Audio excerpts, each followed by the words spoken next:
আমার জন্য দৃশ্যের মায়া ফুরিয়ে গেছে। অন্ধকার তো দেখার বিষয় নয়, অনুভব করার বিষয়। আমি তাই অন্ধকারের দিকে তাকিয়ে বসে থাকতে মোটেই ভয় পাই না, কারণ অন্ধকারই আমাকে জানিয়ে দেয় একদা আমারও দুটি চোখ ছিল। বর্ণ, গন্ধ, প্রেম আর প্রত্যাখ্যান বুঝতে ইশারাই যথেষ্ট নয়, চোখেও চেখে নিতে হয়। এখন আমার দৃষ্টি একরকম নেই বললেও চলে, কিন্তু বাতাসে প্রাণ ও প্রকৃতির গন্ধ আমার মনে শ্লোক সৃষ্টির প্রেরণা দেয়। হৃৎপিণ্ডের চারিদিকে যেন দৈববাণীর বিদ্যুৎ তরঙ্গ বইছে। তবুও আমাকে কানা বলে বন্ধুরা এ ওর গায়ে ঢলে পড়তে তাদের কি আনন্দ।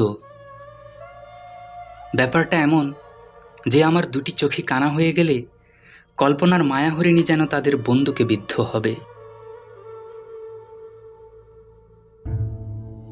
চোখে লেজার নিয়ে ফিরে আসার সময় ডাক্তার হারুনের আফসোসের কথা তোমার মনে আছে?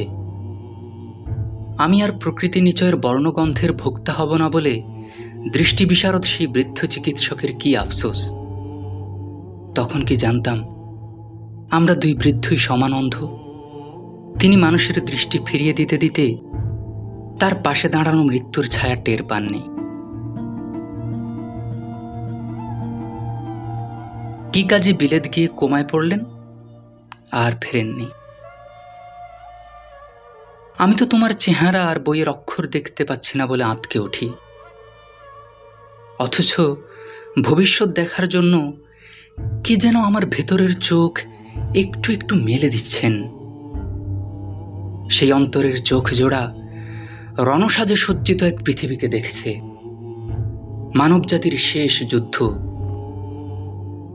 যে যুদ্ধের মহাকাব্যের জন্য কবির চোখ লাগে না, লাগে অন্তর্দৃষ্টি, যা অন্ধ হোমার হাড্ডে হাড্ডে ঠিকমতো সাজিয়ে তুলেছিলেন।